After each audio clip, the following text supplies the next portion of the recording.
Welcome to our next episode of Fandom Family Chats. This is a production of Family Fan Clubs on Facebook. You can find us all over Facebook. You can find us all over social media under Fandom Family Chats. Look us up, get dialed in, get plugged in, and get ready to listen to some crazy people talk crazy stuff. Hey guys, welcome back to FFC. I'm Maureen. I'm Jeanette. And we are back with another NBC night. We're talking One Chicago, and we are very excited about it. These are some good episodes, and we finally got some storylines we've been waiting all season for, so we're going to get into those. But of course, we're going to start with our med that we usually start with. And this was a storyline that it's weird because they don't usually we get a storyline in the preview, and then I feel like it's always kind of like weirdly filtered throughout the episode. Like it's a teaser that we don't, but this one was like right off the bat, exactly as it was in the preview. So we're starting right off with Liza and Hannah, and it was pretty devastating to watch. It had a happy ending, but it was pretty devastating to watch that play out. Yeah. Refresh my memory. Where Liza was a patient of Hannah's from before, or did they actually meet at the gym? I think they used to do drugs together. Is the impression I got. I don't think we knew Liza because at first I thought I was like, no, we did to know her. Yeah, because when they said previously on Med, and they showed some scenes of them together where she came in the hospital and was saying, "My whole first trimester, I shot up." Oh, maybe I do remember her now. But I don't remember seeing that in real time. So I didn't know if that's solely how she knew her was as a patient, or if they met at the gym or they met at the drug place. I couldn't remember. I think maybe if it's the girl I'm thinking of, I think they did meet as her as her patient. Okay. Because I watched on Pete, I feel like I didn't see the previously. I always skip those things, and so I just totally missed that. So I was sitting there wondering, am I supposed to know her? Yes, the whole time I was thinking, I was like, she looks kind of familiar. Do I know her? But I wasn't sure. So that's I watched how we medical shows. I get confused. And of course, the recovering addict goes to Hannah because they have to. And I do kind of like that cohesiveness in the writing of Chicago, how they put the right people in the path, because it just demonstrates what people really need, and what we want to see as viewers is that people are going to get help because people are going to relate to them no matter what their problems or issues are. Yeah. No, I agree. I was a little, I don't know. I mean, Hannah, I think this is one of her downfalls is how much she wanted to, I appreciate her wanting to help this woman, but it was almost like she wanted to just cover everything up. I mean, because even after she had the baby and they find her obviously in the bathroom, that she's shot up, and she wanted to cover it up. And I was like, oh, Hannah, you can't do that. And I think Dean handled that sort of perfectly. Absolutely. Because, he was you've got, he basically was like, okay, cool, I'm gonna give you a little bit of time, but we're not gonna just brush this under the rug. This can't happen. Yeah. So I thought that was handled well. I'm really glad that she's got Dean in her corner. And I think that Dean, again, the perfect person to stand alongside her in these moments, because he understands addiction from an outsider's perspective because of his son. Right. So that was really nice to see them work together and see him handle her and bring her down. Yeah. But even though at first I thought maybe she was trying to overdose just because of the way that guy was in there when he's like, I'm her boyfriend, whatever. But then when Hannah wanted to go in there, he's like, just give her a minute. So at first I was like, was she trying to OD? He wanted to give her time to OD, or was he just trying to give her a moment to get high? Because she clearly had enough time to already shoot up. So that I was a little iffy on that. But then when he ran, I realized what he was. However, it was sad and still hopeful to see that this woman was the one who called DCFS on herself. Yeah. And that's a pretty self-aware addict. Yes. To know that I could not hold my child because I felt so overwhelmed with how much she was going to need me. And I knew I couldn't be the one to help her because I was going to harm her. So that gave me hope right there that she's going to overcome this. And we might not have seen the last of this patient, I don't think, just because I think Hannah's going to need some kind of closure on that she has successfully completed treatment. So even in passing, I think we'll see her again. And it was sweet that she named the baby Hannah. I mean, I liked that. That's the other reason I think that we aren't fully done with this storyline. Again, I don't think it's going to come back constantly, or she's not going to become a regular part of the show. But I do think she'll come back and like mention at least so that Hannah can get that sort of closure that another addict has been, because I think that weighs heavy on her. Yeah. I mean, even if it's like, you know, Dean or maybe the DCFS lady, like just someone they mention into Hannah. Like, I don't know if there's just a conversation that would be nice to know if like they get reunited. I want to point out one thing though, okay?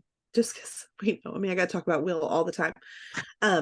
When Hannah, I had this thought, okay, because Hannah was going through the whole like talking about how like she made this through this because she had people in her corner that were fighting for her and made sure that like she was gonna be okay. In my head, I'm thinking, yeah, one of those people is Will. One of those people was Will, who like stood by you through all of this. The main person was Will. Why won't you just love him? I don't know. It was just one of these things. Like I was like, oh, like that would have been a perfect moment, I think, to sort of tie that in. Like we could have had a scene. She could have like thought about that. We could have just had a little, I don't know, anything.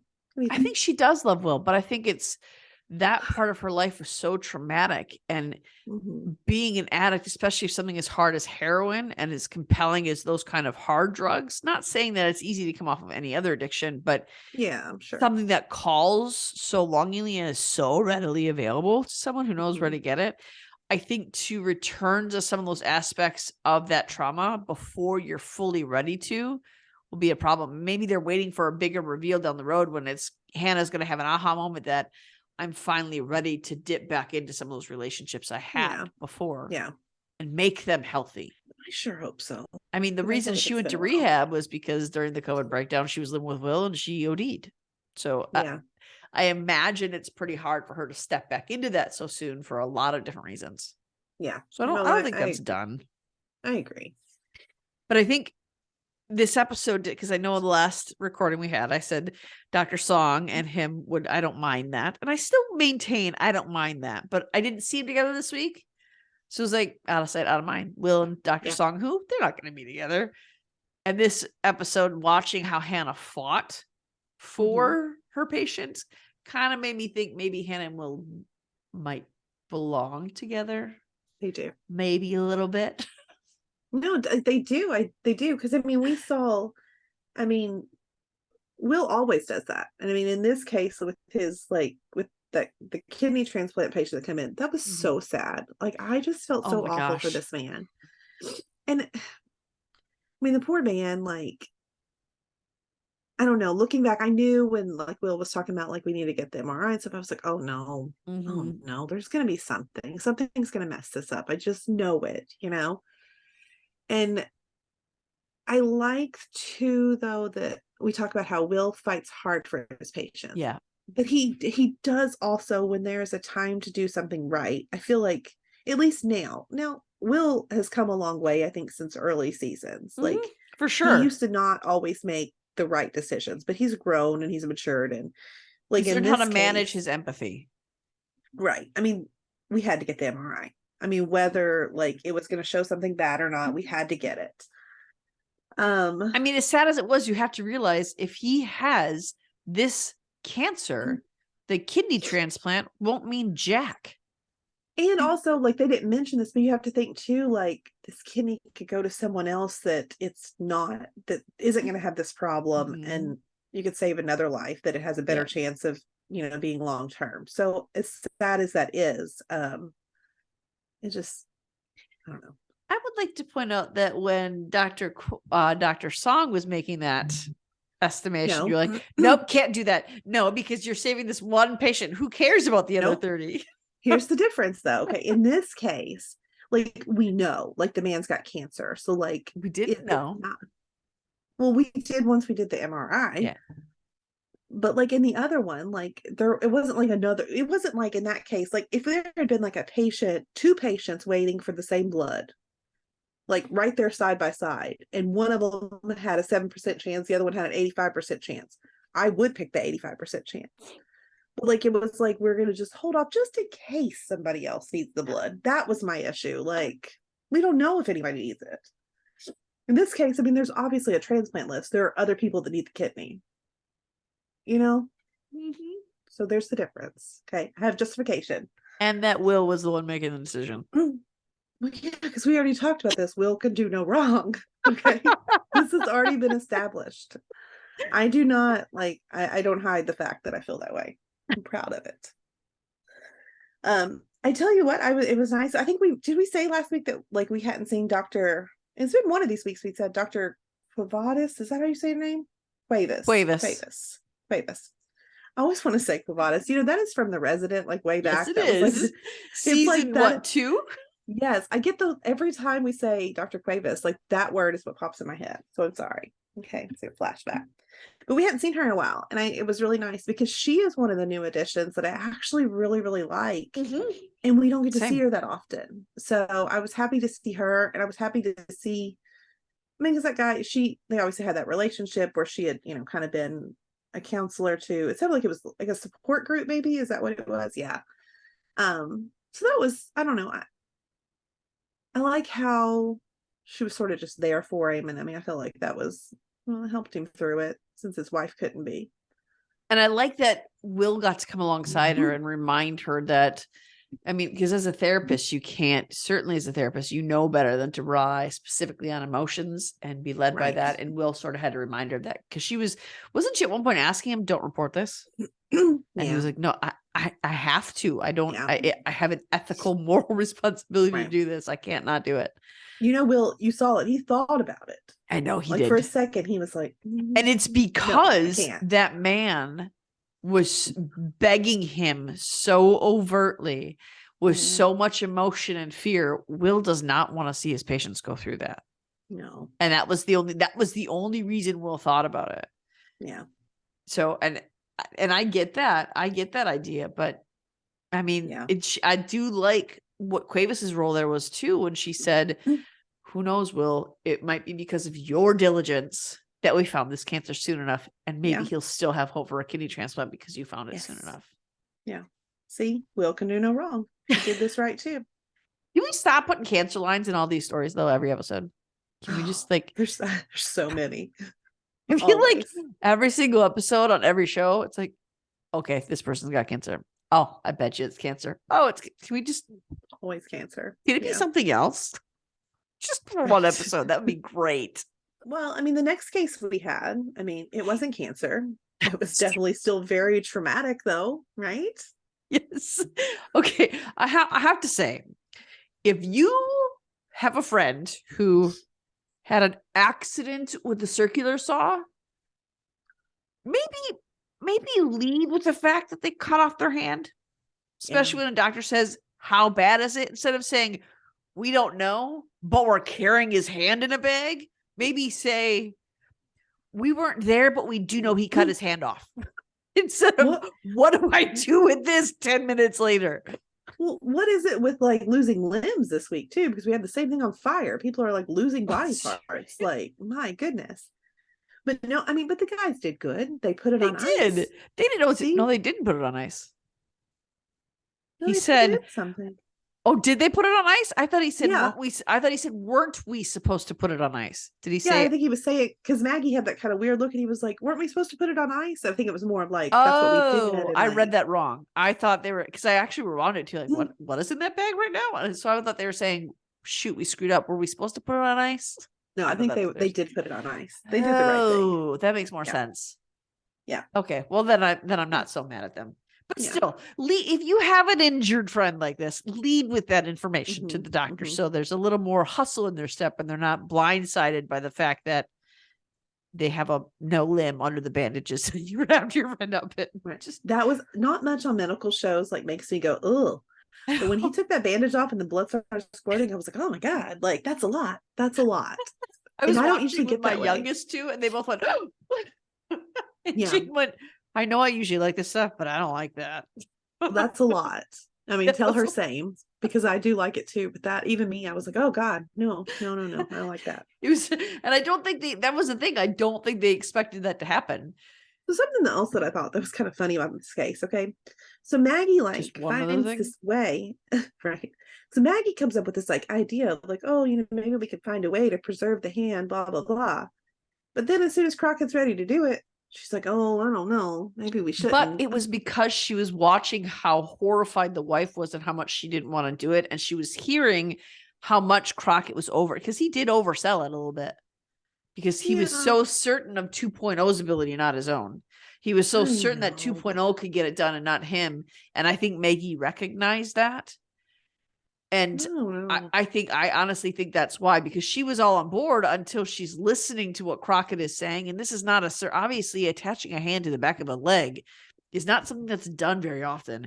And I don't think it's something Crockett has ever done before. Yeah. And so he's like, yeah, you'll absolutely get that. And then when it took Maggie bringing something up for him to look at the probability. Mm-hmm. And then he's like, oh, well, yeah, it predicts some to most. Or none to some feeling back. So she recognized the oversell and she was watching the wife. Yeah, I can get that. It seems so like, I don't know. But I think when it started off with Crockett and Jack doing the infomercials and then hearing Crockett oversell how great 2.0 is and how 2.0 is going to get this and 2.0 is going to estimate this and 2.0 is going to do this, she realized how heavily he's relying on this route. Mm-hmm. And I think that screamed danger to Maggie. Yeah. So, I mean, we see that it was certainly justified because when he's actually in the operating room, 2.0 doesn't have enough information. Poor guy. And Crockett has a moment of panic where, well, what do I do now? Because he's so used to just asking 2.0, what's my next step? Which is crazy to me, because one of the reasons we fell in love with Crockett was his maverick style and his total confidence in his own abilities and his ability to pivot on a moment. Yeah. And 2.0 has sort of stripped him of that. And I hope that this is a turning point now. And I like what Maggie said at the end. I wrote it down. She said, well, sometimes the things that are the most easy aren't worth it or aren't always great. Something I don't know if I got the quote right, but she said something along those lines. And I think we're going to see a turning point, because we've all kind of talked about how Crockett's a little more boring recently. Yes, I agree. And I think this is why. Yeah. He's not Crockett because he's not relying on Crockett's sensibilities and Crockett's strengths. He's relying on this other piece of machinery for it. Yeah. And I liked what he said to Dr. Song too. And he was like, don't you ever like turn off, he said it to Dr. Song, I think. Don't you ever like turn off your like GPS when you're driving somewhere? And of course she's like, no. And of course, in my head, I said, no, that's why GPS is there. So I'm not lost, but he said, sometimes I do. And I was like, that's a fun, I don't know, way to put this into terms. Mm-hmm. But also, speaking of Dr. Song, now this week, I like the idea of her with Crockett better. I know. It felt, but I told Eve this in the chat. I don't know if anybody else saw it. There was so much more chemistry, but I think, I mean, we know I love Will to pieces. Okay. Will doesn't exude sexual energy. He just doesn't. Okay. I love him. I do. But Crockett, he does. So I feel like he probably has chemistry with a plastic bag. And I have liked him with almost everyone he's interacted with. It's the accent. And according to Eve, the smile. But I mean, that's what it is. See, now, the only reason I'm irritated by how much I like him and Dr. Song together is because where did Dr. Dupree go? Because I really liked those two together, and then she just disappeared. No explanation. I was thinking that. And why is Dr. Song the one in 2.0? She's supposed to be working with Will. Look, I was so when Dr. Song was in there. This is how because we haven't seen Dr. Dupree in so long that for a minute I thought, wait. Was there another doctor or was it Dr. Song all along? In my head was playing tricks. I was thinking, was this who was in there? I know it wasn't, but my head was I'd forgotten. But I was I know there was another doctor. And sure enough, yeah. Okay, so I'm not crazy. Because for a second I thought, am I crazy right now? There was another doctor, right? And he and Dr. Dupree were really good together. They had so much chemistry. I really like them together. I do think that I think him and Dr. Song could be fun, because in the same way that I don't know, I feel her and Will don't mesh, but Crockett's, I don't know, I feel their opposites would attract correctly. I feel I don't know. Well, I liked the vibe better. I agree with you. Yeah, I did. But I think if we're going by opposites, I think that we're worried about seeing Crockett's dependence on technology, and Dr. Song's all about tech. So I would like him to be with her if he can gain his own confidence in himself back and steer himself away from Tech a little bit. I don't need her to continue to be like, Tech is king when we want Crockett back. And I think maybe, but we've seen that like she's willing to bend when she needs to bend. We saw her when she works with Will.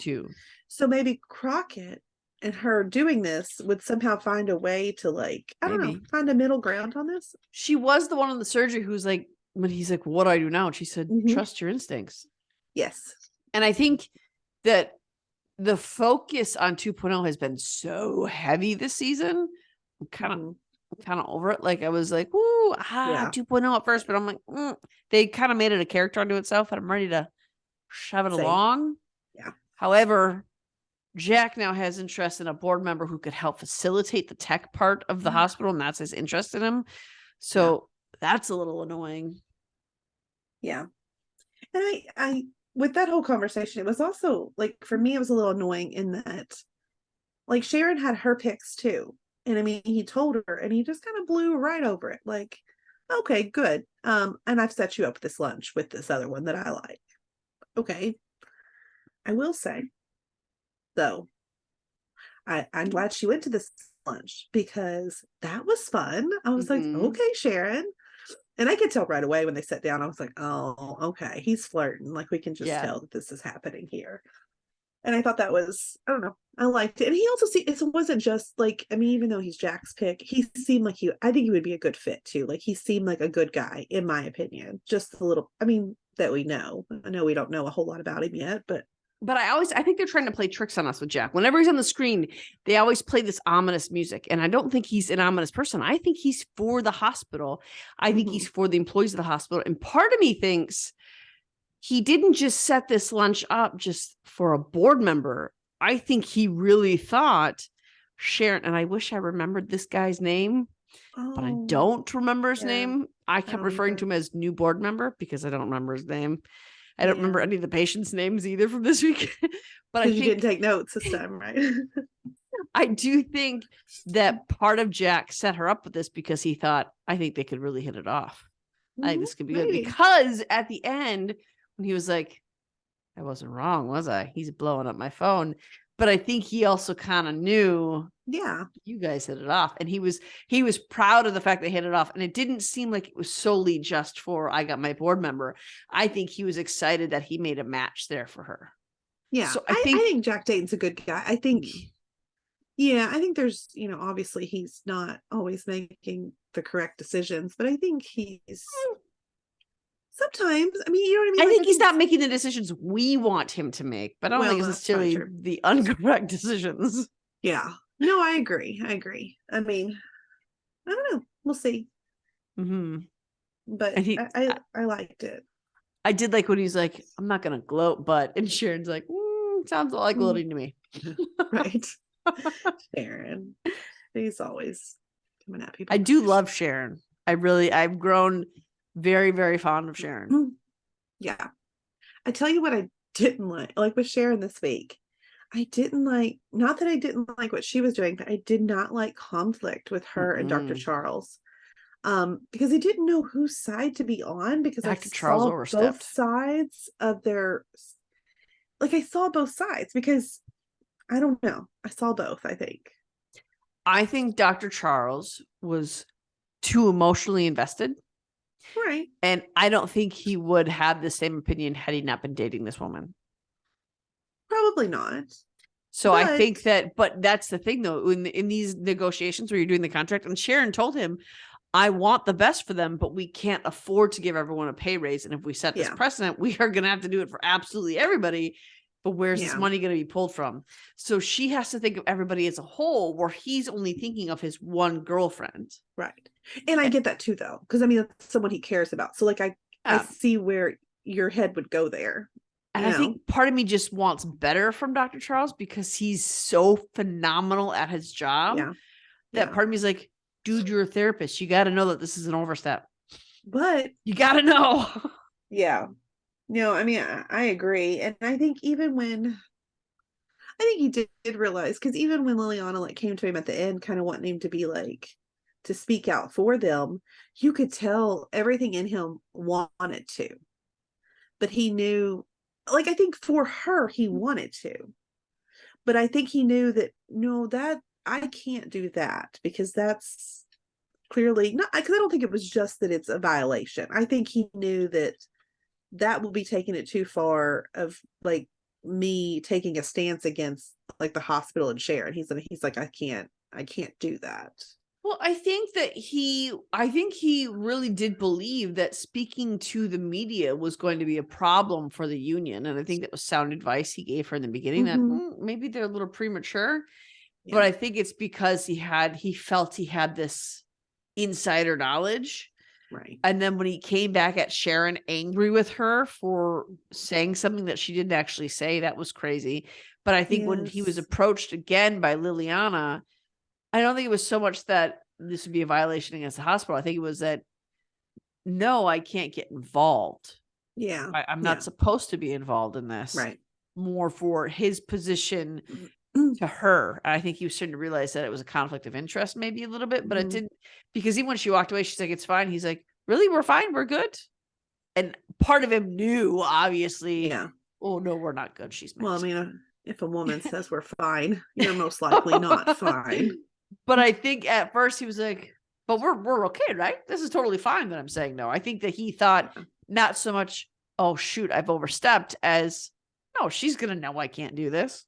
Yeah. And I think even Liliana, I think she probably does, like, somewhere in the back of her mind understand, but she was definitely hurt by it.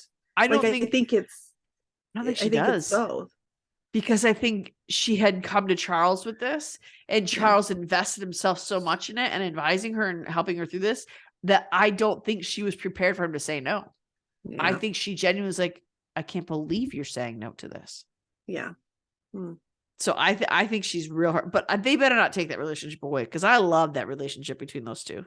Well, I think next week we're going to, I mean, I don't know though. I think we're going to see definitely next week hit ahead next week. Whether you could afford to give them a raise or not, them going on, like, this is going to cause a major problem in the hospital. Huge. And I mean, you know what? Maybe this needs to be recognized. I mean, like, I know people don't see janitorial staff and things like that as this value, but they're vital. Away, absolutely they are. And I think sometimes they get overlooked in like the value that they provide to things. But we're going to see next week that there's going to be some major issues. I mean, a hospital is supposed to be the most sanitary place you can go to. Otherwise, things are going to spread. People are going to get worse. Deaths will happen. They did this on New Amsterdam, where like the janitor and everybody went on strike. And like, I mean, surgery rooms, weren't cleaned up. They couldn't do surgeries because here the nurses were having to pick the stuff up. I mean, it all went to hell is what happened. So, I mean, I have family members who do this in hospitals, and they tell me the things that they have to clean up. The nurses and doctors are overworked. They don't have time to clean up all that stuff. No. There's no way they would be able to perform the basic of duties if there was a janitorial staff in a hospital. So, yeah, I absolutely agree. I'm interested to see how this is going to play out, because we've seen Jack Dayton bow to Sharon when it came to Dean. And there was another instance, wasn't there, where he had to agree to Sharon over something? Or was it just Dean? I think it was just Dean. It was Will that he listened to again when Will came at him. Yeah.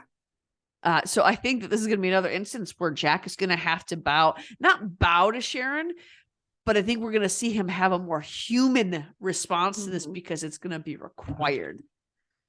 Absolutely. But of course, they did fly in all those other people, so who knows?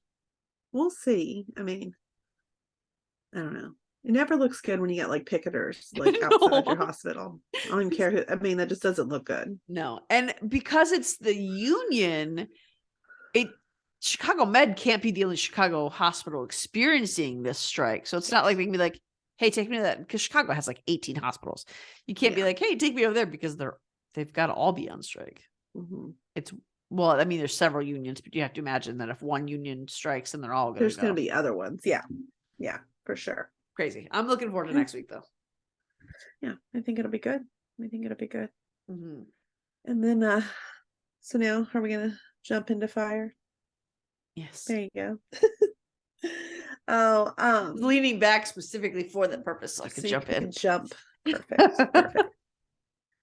So I don't know. I mean, this week, I mean, I feel like we're all kind of dreading, like we know Kelly's leaving, at least for a little while. Taylor's taking a break. And so, I mean, this week was kind of nice to see him like kind of working with people and not like it is normal. Like it was nice to see just something different Yeah. going on, especially, I love him working with Mouch. I think that's such a fun duo. I love this storyline so much this week. It was great. I loved everything about it. And I think too that it almost, and it makes me kind of sad that it's happening, but I'm glad they're also doing it this way. It's kind of like Kelly is passing the torch in some ways to some other people in the house. So when he's gone, we see that his roles are still filled. We're going to miss Kelly Severide because we love Taylor Kinney and we love this character. Oh, absolutely. Yeah. But we're still going to see pieces of him all over the firehouse because he's sort of passing the torch. Although I don't think Mouch will take up. Oh, if I missed this. Yeah, I'm not sure that when Trudy brought all that in looking for like Severide and Mouch is like, I got this. The look on her face was like, she even said, but you're going to run all this by Severide, right? She's the best though, because she was supportive of the fact that her husband needed to do this and he wanted to help out, but she was just like, you are going to talk to Kelly though, right? So we're going to need his help. And I did laugh out loud when he was knocking on all the doors, because every time I was watching my middle child and she was like, that guy's suspicious. That guy's suspicious, Mom. And I'm watching what he's writing in there, and she's not watching. And then his entire book, I love when Kelly goes in there and he just taps. He's like, they're all suspicious. I mean, to be honest, they were all suspicious. So like, I'm with him, right? No, I mean, I'm with him. Even that lawyer who came up to him in the hallway, he just pulled out his book and just wrote suspicious. I don't know why it made me laugh so hard, but I was like, every time he was on the screen, I was just dying of laughter. Oh, absolutely. No, I thought it was hilarious too. And I mean, go ahead. No, I mean, I was just gonna say, like, I mean, Kelly, I just love how Kelly jumped. Kelly knew that he needed to jump in there, but not take it over. He let Mouch still kind of, at least, be seen as in charge of the situation, even though we know Kelly was in charge of it. And Kelly has been doing that a lot lately when he's stepping in, saying, well, it's not me. Most of me, it was all them. And he even said that to Trudy when she came up to him and said, thanks for solving. He's like, hey, I didn't do it. It was all him. Yeah. But I loved what Kelly said to Mouch, because it's like, it really does feel like they're trying to put as much like Severide knowledge into the show before he goes. Because when he walked up to Mouch and he said, Trudy thinks you hang the moon, right? Like, you don't have to prove anything to her. Yeah. And it's making me more sad knowing that Kelly is leaving, because he's doing all these things and saying all these things. And it feels too permanent when he's saying these things. Yes, I completely agree. I don't know. That makes me sad. Yeah. Yeah. No, but I mean, he and Mouch solved it together. And I loved watching them work together. And of course, Kelly doesn't do this job for the glory. He never has. That's never been his bag. And I think part of that is because he was raised by Benny, and that was sort of Benny's shtick. So he worked so hard to be the opposite of Benny in every way. So he doesn't care about getting the accolades. He doesn't care about someone coming up to him saying, hey, you did great, whatever. So he didn't mind giving it to Mouch, but it was nice to see that. And there's also like Stella this week. She needed some of that lieutenant advice this week, because even we all think Stella's great. She's a great leader. She's a woman of power, but it's nice to see that she doesn't think she's got it all figured out, because I think we were a little bit worried about that for a bit. She even has to rely on Kelly this week for like lieutenant advice. Yeah. Which is good, because he's been a lieutenant far longer than she has. Yes, definitely. Yeah. Well, this week, like dealing with like Carver, so last week we were worried, like, where's this headed? We know my head was super confused. I didn't know what to think. I was not. Thank you very much. I said my head. Okay. But I think this week we kind of got it back to the dynamic that we like. Yep. I mean, at first, Carver, his hangover that he had to call in for. But after that, like, I mean, when Stella went to like talk to him, and I loved Stella in that scene because she was just like, look, you know, Yep. like you're gonna be here, and if you're not, you're dead. Like she just laid down the law, and I think that's what he needed, because he does want to be there. Mm-hmm. I mean, and I think it sort of helped him like click, like we were saying, or Lee were saying last week, that it's not about him actually like falling for Stella. It's about this is the first person who's ever Mm-hmm. showed him like this love and affection and this like wanting to help take care of him, and this family type atmosphere that he's never had.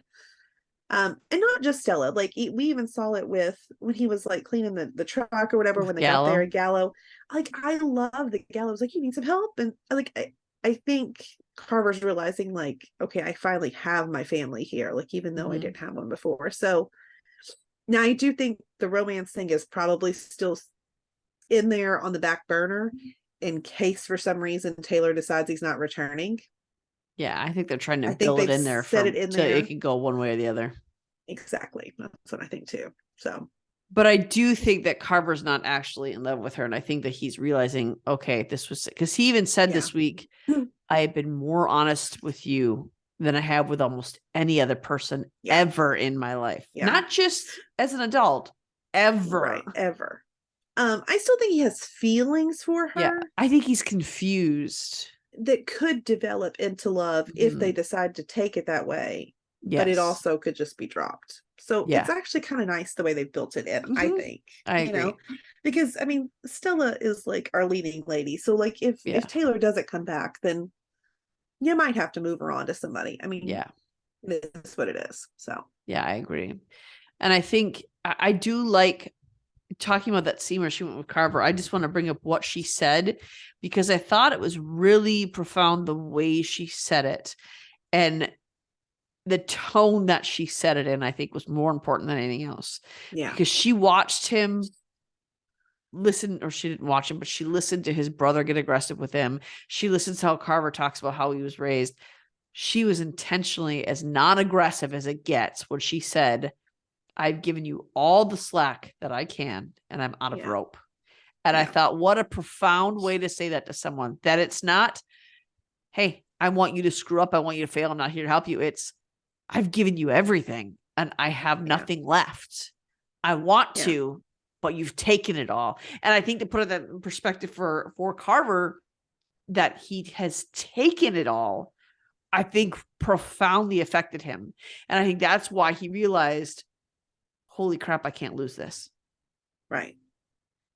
No, I agree. He didn't just come back to work just early to do grunt work. He came back to show her in every way, including apologizing, including humbling himself, including going to Molly's and ordering club soda. Yes. Which I thought was fantastic. I love that he did that. I was on board with that because I think that man has a drinking problem. What Stella even said, she's like, I'm not your mother. I'm not gonna like police you. No, he's making the right decision here. Yes. So take a break every once in a while. He humbled himself in every way. And I think that's the first step to healing from a trauma. And he has so much trauma that he has to heal from. And I'm actually really even more excited for how they're going to develop Carver now that he's expressed. I didn't mean what I said. I want to be here. I'm going to be here. I'm here. Right. No, I completely agree. And we can't forget watching him encourage Carver or Gallo at that scene. I liked that too. At the scene where we lost some digits, where we had those. That horrified my children. Okay, can I say, why didn't we turn the snowblower off? That's the first thing Jane said. She's like, just turn it off. I mean, like that would have stopped. I mean, like that's the first thing they did when they got there was turn it off. You could turn it off. I thought maybe because every explanation I come up with, I was like, well, no, then leaving it on is just as dangerous. They literally just had to push the button to turn it off. The mom could have done that. That would have been my first step. Yeah. The kid couldn't have reached it, but the mom could have. I think she may have just been in a panic, but then you're sitting there with your kid. Because at least if couldn't you turn the operator off, have told her, hey, turn off the snowblower? Right. I mean, like, at least if you're like there, I mean, like, Maddie would have said that. Just saying. she would have. Grace would have definitely said Yep. it. Like, Like oh we know shit. what we're talking about, but they would have said it. Yeah, I mean, like that was as soon as they got there and they hit that button, I was like, why is that thing still running? Like, why didn't you turn that off to start with? It's weird how I much you and about Jane couldn't were watch. alike in all these shows this week. Like all of your responses were exactly your responses and everything. I told you she's my favorite of your children now. Just saying. Um, no, the one horrible thing though about Carver being out on his sick day was we had that floater in the house who, oh my God, this guy. So creepy. So we're poor Violet. And what a weird flex. I'm like an elephant when it comes to you. Okay. I'm sorry, what? Like I get, yeah, you're unforgettable, but that's what you want. That's the analogy you want to go with. I'm like an elephant with you, reminding her I outweigh you by a lot and I can hold you down. Like that's what comes when you're being that creepy. That's where my head goes. Like, dude, it was just so weird. Everything was so weird. Nobody asked her if she likes walks. She was like, I mean, the poor girl was trying so hard to let him down nice and easy. But I did admit, like, it's not like she was, but it's because we know, like, you weren't being super clear though, Violet. Like, you really weren't. I mean, I think you were like, oh, I'm just not really into this right now. Like, instead of being like, no, like, she never was just like, no, thank you. Like, we're not doing this. But isn't saying I don't really want to date anyone, isn't that enough? Should she be required to say more than that? I think he thought that means they could just hang out though. Like they just weren't gonna like officially like date, but he could still like, I don't know. When He Gallo understood offered, it as a no though. Yes. Because he said, oh yeah, don't you just hate those guys who don't take no for an answer? Like, yes, as a matter of fact, I do. I do. When Gallo offered to be her pretend boyfriend though, I was just like, well, that's cute. And I liked Herman's face when he said that. He was like even Herman got it. Like, okay, you offered that up real quick there, Gallo. Nobody even asked. And then first of all, I love again that I was right. Violet is the one who pulled him in for a kiss and surprised him. Yes. But Munsell wasn't even coming to hit on her. He was coming to say goodbye. So there wasn't really even a need for it. But it was better than I thought it was going to be. Like, I was kind of like, oh, no, I don't want this. But then when it happened in front of me, I was like, okay, maybe I do want this. I was still like, I don't know. Because even Gallo wasn't.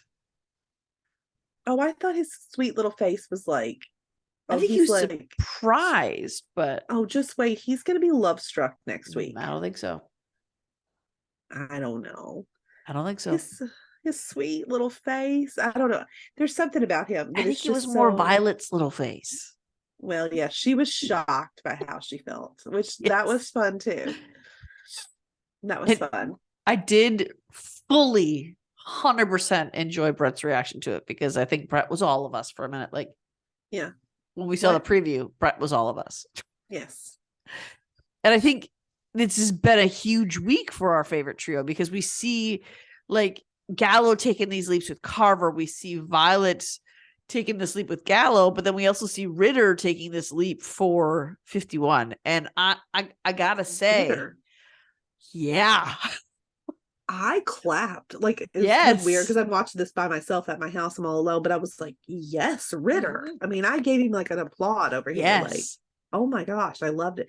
It was hot, if I'm honest. Like, it was real. When he stormed in there, like, you're not going to mess with my family. I was like, whoa, I like that. I like how he stormed in there and she's like, do you have an appointment? He's like, I don't need one. And then yelled his whole name. Like, oh, I like where this is going. I like the fire.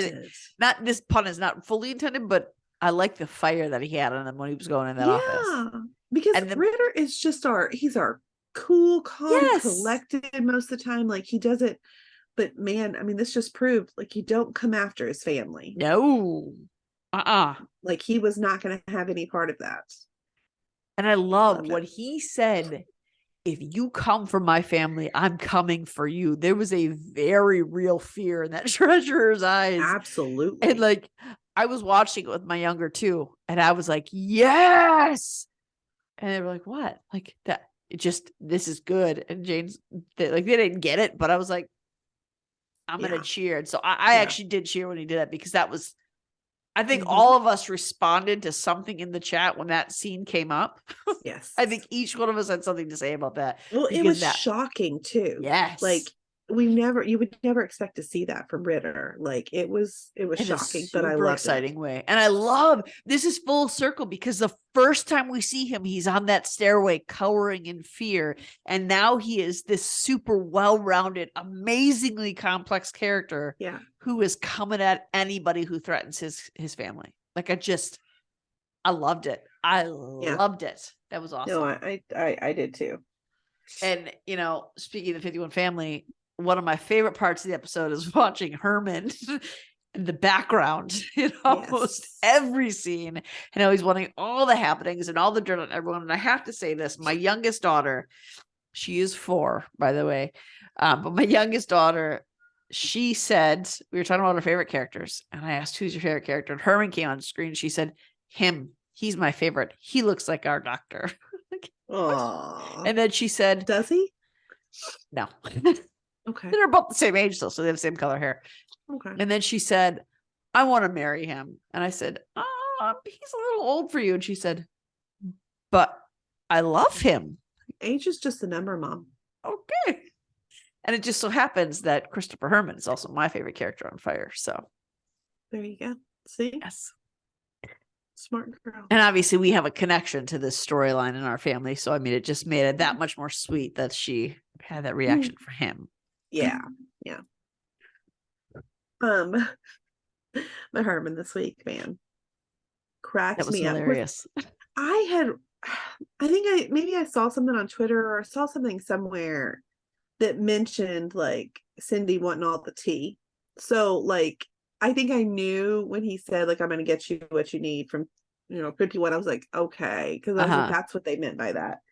And I think that's so funny that like, here he was like Herman, who like never wants to know anything about anybody's business, to be honest. It's just in the background everywhere, like just trying to figure out like what's going on and asking here. questions. Like, I loved it. And it was all for sweet Cindy that, wanted some gossip. I will say that, and I'm going to say this every episode, I really, really resonated with Cindy again this episode. Yeah. And it's so funny, Herman walking her in after her first chemo treatment. Yeah. Because you never know how it's going to hit you. And like after my first one, I was like, I'm fine. Until like an hour or two later, I was like, nope.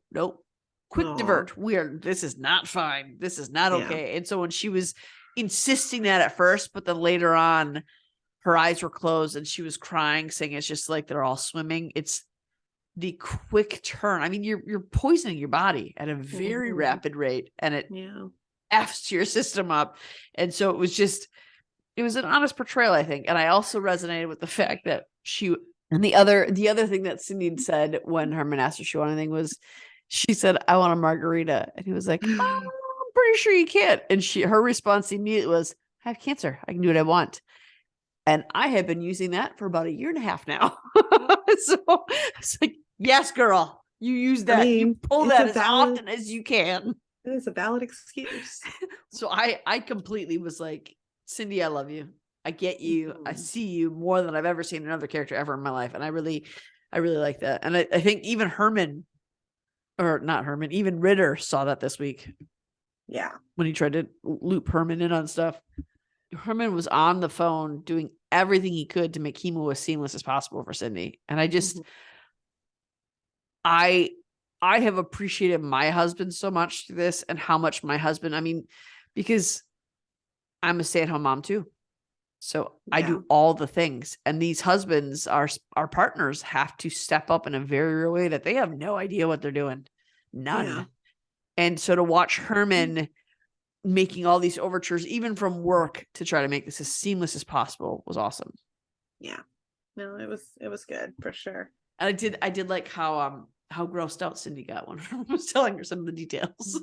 Yeah, she was like, I don't need all of that. And I think next week, I mean, we've been talking this whole episode about how Severide's leaving. We're preparing ourselves for that. It just, I don't like the preview for next week. I reject it fully. Real quick, before we discuss the preview, though, I don't think we discussed. Speaking of Severide leaving, what was the weird that's text right. message? Like, it was so vague. Why do we have to be so vague about it? Like, I don't. And Because why Van Meter? Of all the things that, like, what is going on? I think like, that's going to be his out, is Van Meter is either stepping down or he was fired or he's leaving, and Severide is going to have to fill that position, or they're asking him to fill that position, or they're begging him to fill that position, some sort of thing, because they have to explain his exit without A, killing him off, and B, there's no way Severide is going to willingly leave fire. Why didn't they just say that then? Like, why make it so ominous and weird? Like, because I think they want us to be invested even more and built up. I mean, there's got to be some. I don't think it's as simple as that. I think that something bad must have happened to Van Meter to require Severide to leave 51 and take over, because 51 was offered a place at OFI before and he said no. Yeah. So I think something had to have happened to Van Meter. Like a terrible thing must have happened to Van Meter to require Kelly to step in and fill that role. Yeah.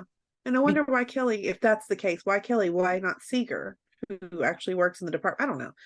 I want them to explain Kelly's it well. better. I think they will. I hope they've been do. I honestly think that they've known about this since they started building Carver and Stella's relationship up. I think they've known about Kelly's exit, so I think they've been building it into every episode since then.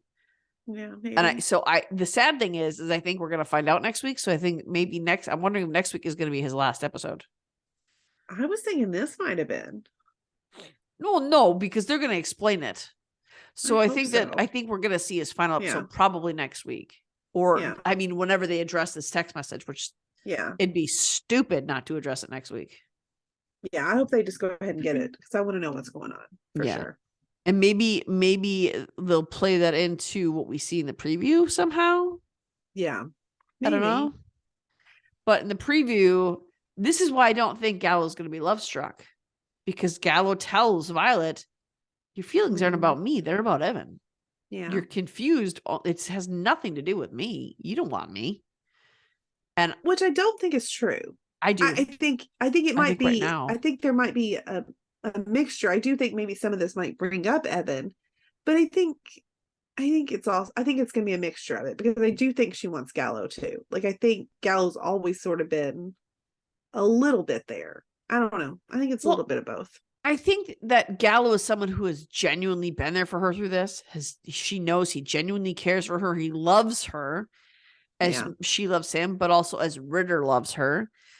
And she has not been affectionate in that way with anybody since Evan. And that was the first time, and it happened to be with someone who she cares about deeply. Not loves, but cares about deeply. Yeah. And so I think that there's a lot of things coming up there that she isn't prepared with, or wasn't aware that she needed that, maybe. So I applauded Gallo for saying that, though, and for not just being, because that was my fear, was that Gallo's gonna be like, oh, Violet and I are getting together, and I didn't feel like it was gonna happen. So I'm glad to see that they didn't go that route. However, I did not like the reference to Evan's death in the trailer and the words, will it happen again? Not a fan of that. And not a fan of right after that them saying Gallo down. Like, which I think he'll be fine, because I think that would be too much. He'll be fine, but still, like, why scare us imagine? Like Violet won't survive. No. She'll survive something like that. Is Violet our new Kim Burgess? Like, stop it. She doesn't need that kind of trauma. Hanako kills those close-up facials. Like, I think that's the more of the reason why I'm stressed out for next week, is how her face looked when they zoomed in on her face. Like, can we not do this, please? I don't even want Gallo hurt at this point. I don't need it. Because the last time this happened like this, honestly, you know where my head immediately went? Otis. That's where my head went. Not to Evan, But it was because Evans was Oh, we went to Evan for devastating, me. and we knew, or we didn't know, so it was a shock. And obviously they were trying to draw your eye to Evan.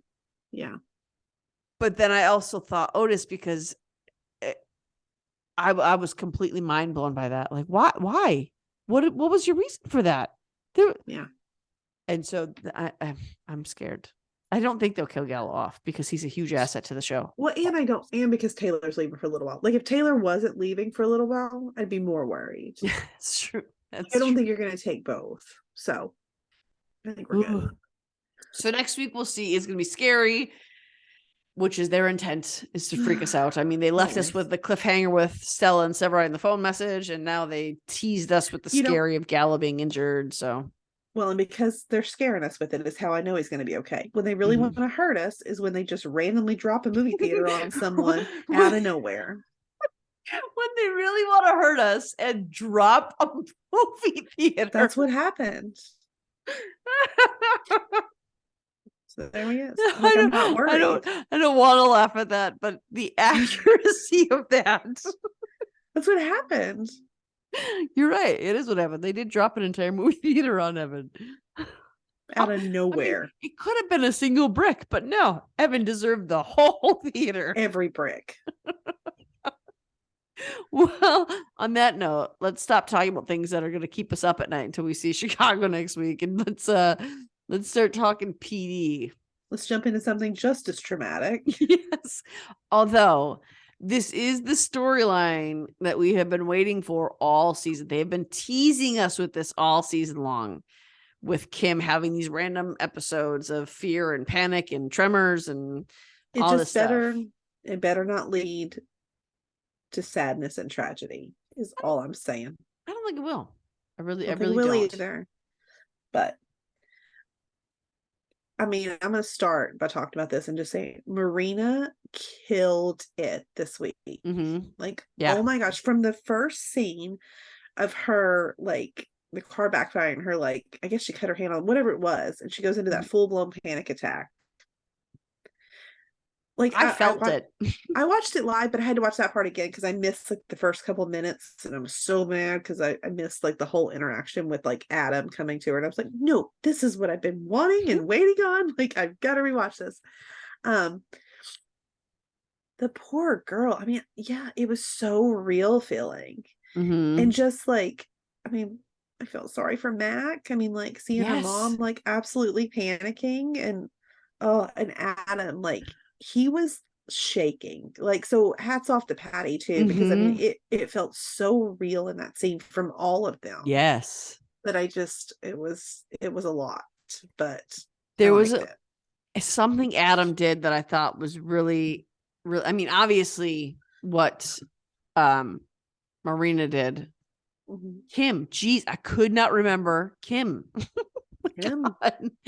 But what Marina did in the character, obviously phenomenal, but also the choices that Patty did with his character with Adam.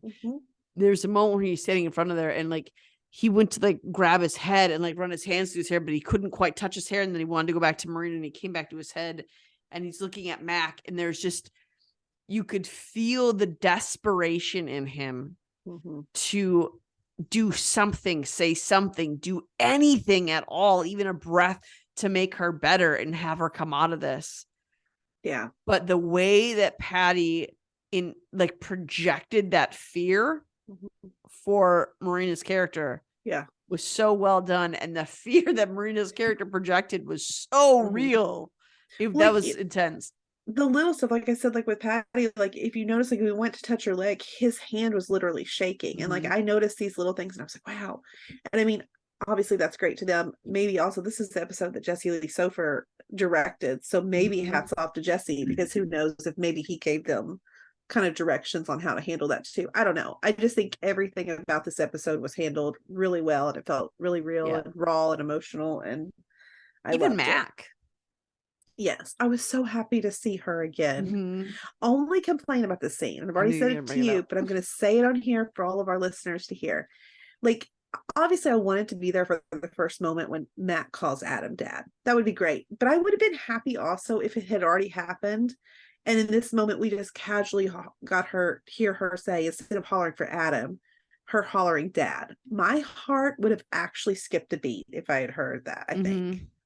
And I think it would have just been the perfect moment, unless they're waiting for it to be a moment on screen, which is fine too. But they've been I living mean, that together for could a have been long the time first now. moment, because if Out of panic. she calls him dad out of fear and knowing that, hey, you're going to be here no matter what, Yeah. I think that could have been a perfect first time too. But the I only just- thing is that Adam wouldn't have been able to really react to it Exactly. because Kim is right there. Yeah. And But you I think want to even- see Adam react to it a little bit. Right. But even if they hadn't, I think for the fans, it would have been a nice, just little like something, just to say like they've progressed. Yeah. Like on some level. Because I also, and I noticed in this too, like when Kim goes to therapy, like I understand he is her partner, but something about the way they kept calling him partner, it felt, and maybe I'm just reading into stuff, it's possible because I want this so bad, but it felt like it was more than just like work partner. It was just the way they said it several times. Well, yeah, they were saying, I think she was assuming that, there's feelings here. So he's your It partner. felt life I partner. didn't take it as work partner at all. I took it immediately as life partner, because that's what you, especially in that field, that's what you call someone who's not your spouse by legal document, right? But you live with, you do life with, is your partner. Right. And even if they're not, because I mean, I don't think they're romantic in any way. They wouldn't be doing that without us knowing about it, because that would not be fair. But I do, I mean, there wouldn't be fair, because like, but I think, I mean, they obviously, and this is what I don't get, they are partners in every way except for romantically. Like, I mean, they are completely living their life. They are a married couple. They are, except for they don't. It's not that they aren't romantically. That's exactly it. It's intimately, physically intimately, but emotionally, they are absolutely, they're romantic with each other. They are completely 100% involved, except for physical intimacy. Because neither one of them have any sort of other relationships either, and they haven't wouldn't for years. And I don't think they would. I think that they would feel it a betrayal. Yeah. So let's do it already, people. Like this has been a long time coming. And maybe Kim healing is going to be where we can finally get there. That's what I was going to say. I think that she has to go through recovering from this fully, because if we go back, when she goes through this is when Adam really loses it. Right. And then when Adam OD'd is when Kim really lost it for him. Yes. So I think that there's a trauma there that has to be fully healed in order for them to be fully healed together, so they can be one unit with Mac. Yes. I don't think that'll happen without her and him being healed. And I think, I mean, this therapy that she's taking, like, I mean, obviously the main focus is we're dealing with her being shot and the PTSD that came from that. But I think, like you just mentioned about the trauma of like Adam almost ODing, about how about Mac being kidnapped. I feel like them as a family have just been through so much in just a matter of a couple years. There is a lot to unpack there. And I mean, I think I'm glad that she's in therapy. I'm glad that obviously Adam pushed her, that you've got to get help with this. It's got to happen. Because, I mean, like, it's got to happen. Like, there's no way she's going to be able to get past this. It was a little at first when she was kind of like, oh, no, I've been doing this for 10 years. Like, I'm good. But I liked her therapist too, because her therapist like wasn't just like, okay, cool. Like, no, she was like hearing you like, well, let's keep going. Let's discuss this a little more. I mean, obviously you're not fine. Like, you can't have a full-blown panic attack as soon as you hear a car backfire somewhere. Well, I like how she even put that, because when she's asking her about PTSD, and Kim said, well, yeah, we have to know a little bit about that. We're cops. We have to. Right. And the therapist says, well, you don't, it's a terror that you don't know is there. And she's going through all these things of, you start to do this, you start to do this, you start to do this. And then suddenly you're panicking in a corner, shaking uncontrollably because a car backfires. So she's not being accusatory, but the way she walks Kim through everything, she's got to know Kim is doing. Yeah. She's walking her step by step through everything Kim has done leading up to this panic attack and forcing Kim to look at it.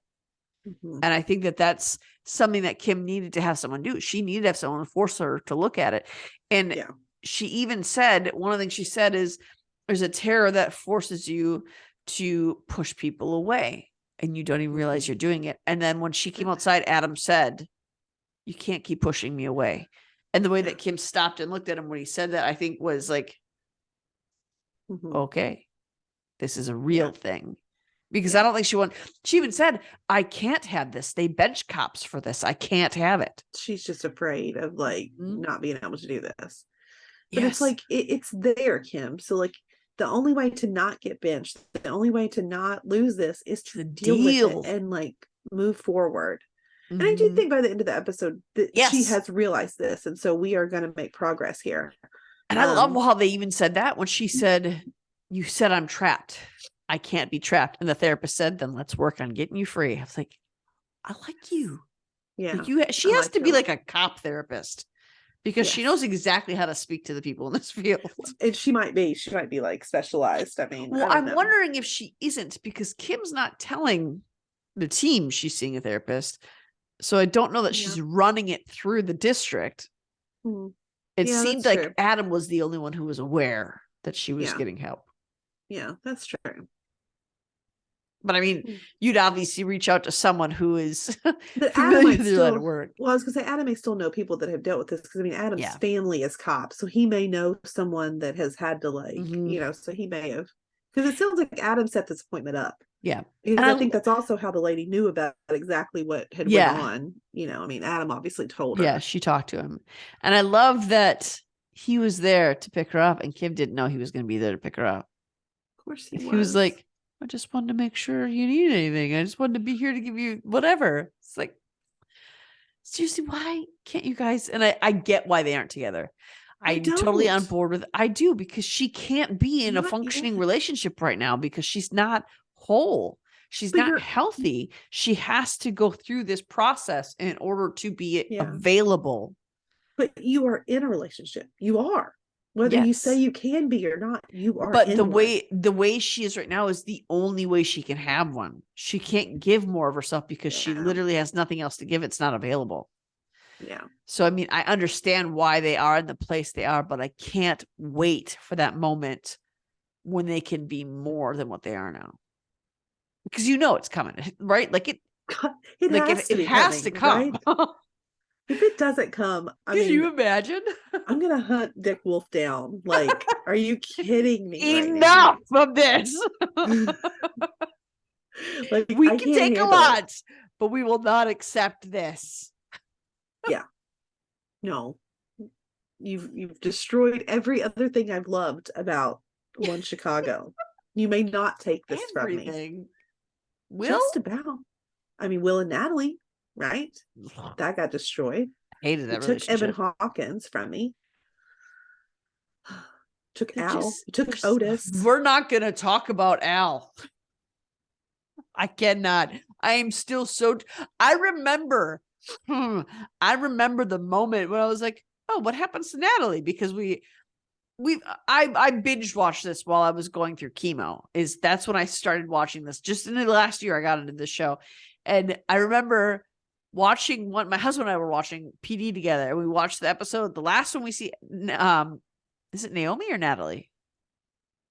What's her name? Natalie? Who are we talking about? The girl who was the secretary there. That's Oh, Aaron Nadia. Nadia, that's her name. When Oh, we saw there's her, another trauma. we saw her last episode where she was taken at the car, and the next episode they're mourning her death. And my husband are like, what just happened there? Because it went over to SVU, and we didn't know that. So I'm looking up articles of what happened to Nadia, and I see an article saying when Al died, and I remember going to the chat in all capital letters, Al dies? Like, there was no way I was going to tell you that. There was no way. I cried so hard that my husband ran it, because remember, I'm going through chemo at this point, and I'm like, you had a DeLuca moment. I did. And my husband ran over, he's like, what is happening? Like, he died. He's like, wait, who died? Like, Casey Jones. I knew that's what you were going to say. Yeah. We can't talk about Al. So no, Dick Wolf, you screw this up for us. We're going to be so mad. Really mad. So mad. But of course, you know, in the midst of her realizing her trauma, of course, Kim Burgess can't have a normal moment. And I feel like her saying, I've been a cop for years. I've been through a lot, which is, by the way, the understatement of the century, because I think of all the PD people, she's the one kicked around the most. Just so much. Just spitballing here. I feel like that should have been like an indication of things that were about to happen for her. Because as they're leaving the therapist's office, they hear actual gunshots and Kim has to run toward them. Like her on that train, as I mean, that scene in her house was phenomenal, but her on that train as she's trying to protect that guy, like my breathing almost altered to match hers because it was that real. It was like insane. That was nuts. Even when she was on her back, like trying to absentmindedly throw the back of her hand over his wound to keep trying to protect him. Like, give this woman an Emmy. Well, like, that was like freaking done. Yeah, that was so good. Absolutely terrifying. Mm-hmm. No, it was so good. This I don't like when they involve kids. I don't like the kids storylines. They make me so horrific. It's why I stopped watching SVU, actually, because there were too many kids storylines, and once I had kids, I couldn't tolerate them anymore. I couldn't. Hard. It kept me up at night, and I don't like it when they involve kids. So what I actually could not figure out where this was going. I thought maybe because he kept saying they lied. He wasn't in California. Find him. Well, I thought, was he molested by somebody and they came back? In my head, he wasn't a kid. In my head, he was a teenager close to the age of his cousin. Like, this is what I kept picturing. And then when they saw the kid, I'm like, well, wait, he's a child, like an actual small child. It never crossed my mind that he would be a little bitty kid. No. And in fact, I don't know how I missed that there was a Lucas until they were at the house and Kim was like, where's Lucas? Who the hell is Lucas? They didn't really say much. It was other, like, what was the other guy's name? I don't remember his name. Shoot. Okay, the other guy. Poor guy. I feel like I kept calling him the cousin.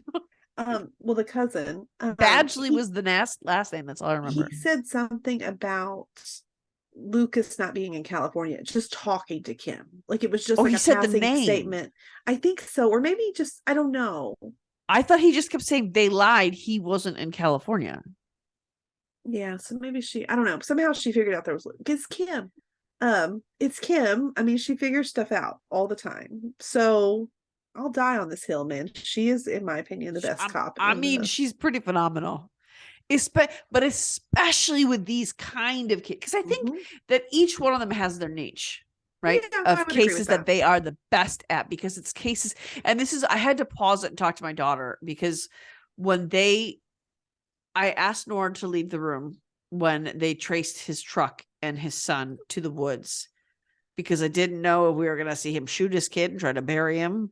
I didn't know what we were going to see. So I asked my youngest to go upstairs and do something else. And I had a conversation with Jane about why I had her leave the room and what we talked about and why she was allowed to watch it and the youngest wasn't, just because I didn't know what was going to be on there. And I just wanted to be prepared. And one thing that I had said to her is, hopefully this will make you more compassionate and have more compassion and empathy for kids who have gone through these kind of traumas, for these kind of abuse cases. That's what happened to me. That's why we support the organizations we do. And I think that's true of all the cops on this show.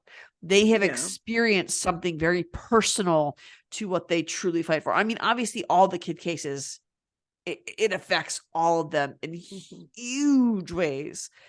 But I think with these cases, Kim is more intuitive.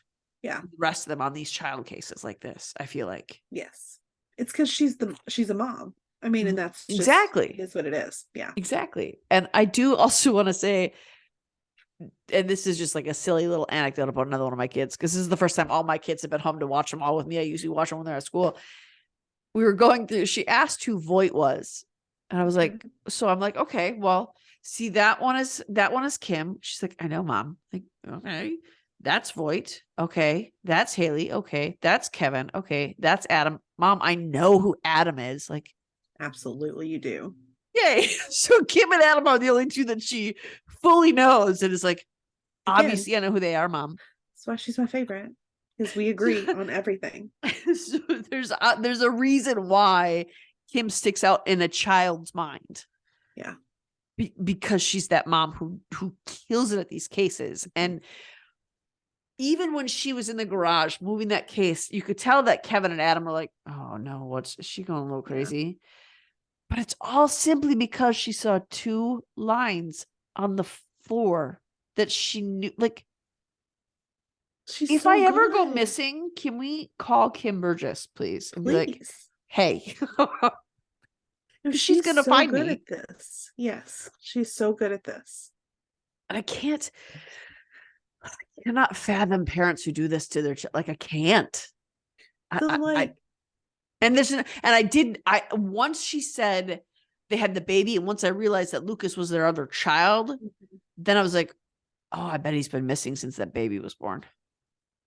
Because clearly they can only do one focus at a time, and the other one deserves to be holed up in a corner somewhere.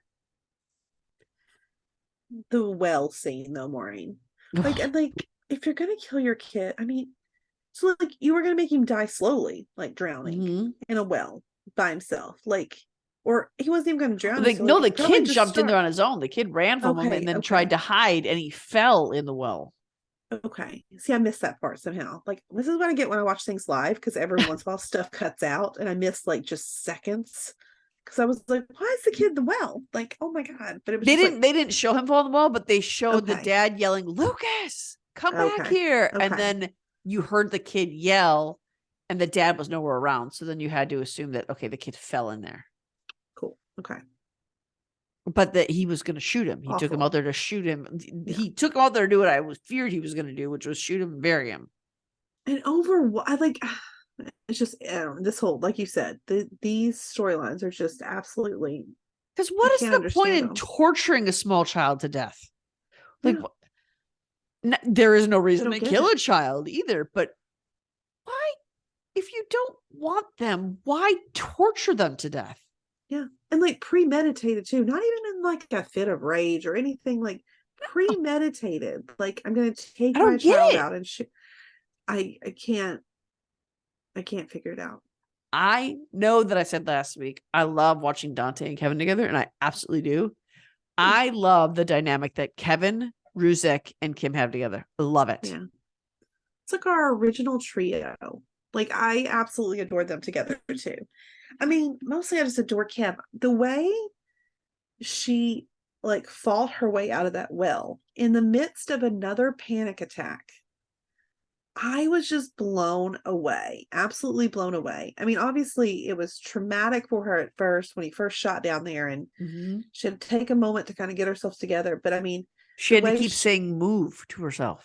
I mean, she had to talk herself into getting out of there. And then she like busted that thing open. Like, I mean, there's a reason why Kim Burgess like is my favorite character. I mean, we know Adam is too, but we've already established that it's because he's hot is why he takes the number one spot. If we're simply talking about who's the most badass, it's Kim. Yeah. Hands down. I mean, I don't know. I think Voight could give her a run for her money, but he's not in the field as much anymore. You know what? Maybe 20 years ago he could. Right now, Kim Burgess is, I mean, don't get me wrong, when Haley needs to be, she's tough too. So I'm not saying, I think we have really good female, like we have good cops all together, but absolutely. We definitely have strong female leads on the show. I'm sure Trudy Platt years ago could have definitely done the same. You know what I'm saying? I think they're all just really great female leads. Even in her, not only did she manhandle her way out of that well, but as Adam came, she was able to call for help still and still tried. She was on her way back down there to get that boy when Adam came back. She was going to go back down there. But then Adam came and she just collapsed outside that well in absolute fear and panic. So like we got this is why Marina killed it right here, because she had to do this 3 different times and it got more and more real every time she did it. Yeah. Can you imagine how exhausting that was to play out? Oh, I mean, because we already know how many takes it probably takes to get a scene. I mean, I don't Like I mean, I just phenomenal. need to like, So I don't know good. what else to say. Marina did fan-freaking-tastic. And I have heard so many complaints on not our Facebook page, like, but Yeah. on like other Facebook pages about how they I hated this don't get it. episode. It let them down. This is just the Kim show. We haven't seen Kim do anything in like forever. Like, I mean, is it the and Kim you show know and the fact what? that she gets beat up more than anyone else? Yes, Like, but that doesn't let make it the a Kim show. girl, let the girl have a moment. And if you don't like the PTSD storyline, whatever, but like, this is a real thing. And obviously, Mhm. someone that's been through what she's been through would obviously be suffering from this. And So a I thought it was lot fantastic. of cops suffer from this. Yes. A lot. And they mostly do it in silence. Yeah. So I'm glad that Yeah. they're shedding a light on it. Me too. It just, the fact that it just so happens to be happening to an incredibly strong female lead. That's what it is. Why is that a bad thing? I don't get it. I don't have any problem with how they're handling this at all. And it's not because Kim's my favorite. Kim is my favorite because she's such a strong female lead. This is one of the most emotional episodes I think I've seen. Like, it was really good. If you can make me feel like I am actually hyperventilating and scared of what's happening to me in a moment when something's happening to a character, that's not just, that goes beyond good writing. Mhm. That is great acting and great direction. And that's great TV. That's great TV. If you can make your audience feel that, I mean, that's what you want. Like, that's TV gold. Yes. I don't get the problem. I think it's stupid. I think there was no problem at all. No.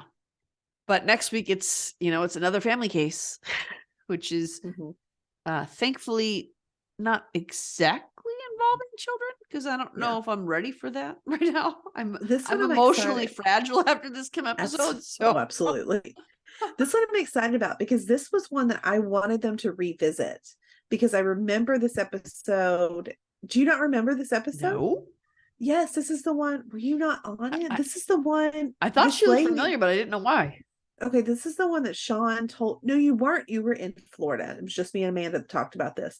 The one where Sean told them about the lady getting kidnapped and like held for ransom. Oh yeah. And, like, it was all shady. That's her. Shut up. No, it's her. And remember, they were really confused because the dad had connections to like some guy who sold meth or whatever it was, or heroin, whatever. I don't know, sold something. And so this is what we're finding out, that like, I didn't even realize it was the same person. It's her. It's her. Because I think they called her Samantha, whatever her name was. So it was her. So this is a case that we're coming back to. We had suspicions about her and her family and everything. Obviously our suspicions were true because it looks like she's involved in like the drug scene. Breaking Bad stuff. Basically, that's what it looks like. Which is so sad, because I just think back to like that episode where her son like had to sit in that little box thinking the house was going to explode. Like, how traumatic that was. And it's mom. It's that mom. And so this is all because you're involved in this messy stuff. Like, that makes me really angry. But, and Dante's back. So that's another good reason. Dante. Like, I missed him this week. So Dante is back. Working with Haley and the rest of the team. I think we get I like that he's Adam. So much a member of the team that this week Voight immediately told us why he wasn't there. Yes. I appreciate that. Yes. No, I totally agree. Dante is now my top 3. He might be in the top 2. Don't say that. I think he's the top 2. Well, who does he take place of? Adam or Kim? He and Adam every week vie for first spot. So Kim gets bumped to 3rd for Dante? Sometimes even after this week? Sometimes Adam gets bumped out in the top 2. No.